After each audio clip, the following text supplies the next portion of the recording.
What part of the cochlea does loud noise hurt? Imagine your inner ear as a tiny, intricate laboratory where sound is transformed into signals your brain can understand. When loud noise hits, it mainly targets the hair cells inside the cochlea, which is a spiral-shaped, fluid-filled part of your inner ear. These hair cells are tiny hair-like structures called stereocilia that sit on top of specialized cells. Their job is to detect sound vibrations and turn them into electrical signals sent to your brain. When noise is loud enough, especially above 85 decibels, it causes the fluid inside the cochlea to move more vigorously. This excessive movement makes the stereocilia bend too much or even break. Since these hair cells do not grow back in humans, their damage is permanent. This is why exposure to loud sounds can lead to lasting hearing loss. Loud noise can also harm the auditory nerve fibers, which are like messengers carrying sound information from the cochlea to the brain.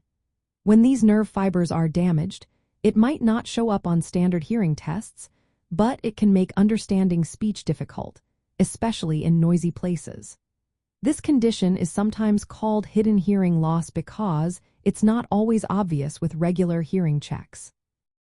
Damage to these nerve fibers can happen from sudden loud noises like gunshots or explosions, or from prolonged exposure to loud environments such as concerts or construction sites. The damage to the hair cells and nerve fibers is usually immediate and permanent. Once they are harmed, they cannot be naturally repaired or replaced. That's why protecting your ears from loud sounds is so important. Using earplugs or noise-canceling devices in loud environments can help prevent this damage.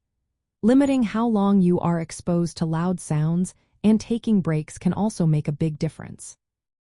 If you notice any hearing difficulties after loud noise exposure, it's best to see a healthcare professional for evaluation.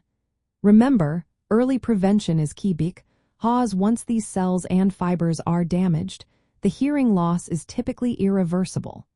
Protecting your hearing now can help keep your ears healthy for years to come.